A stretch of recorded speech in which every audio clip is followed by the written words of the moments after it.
In this video, I'm going to You show how you can easily react on WhatsApp messages. Be sure to watch the video to the very end so you don't make any mistakes. And of course, do not forget to like this video and subscribe to my channel. Thanks guys. So let's get started. And first off, open up WhatsApp app and then tap that chat.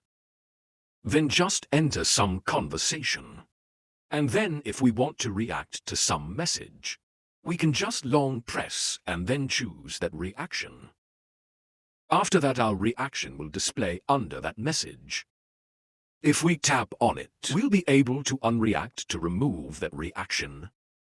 And then we can set different reaction in that way also. Right from here we can add that plus sign to choose some different reaction from this huge variety of emojis. So we can just scroll down or search for some emoji. And once we find one, we can just tap on it to react with that emoji. That's how you can easily react on WhatsApp message.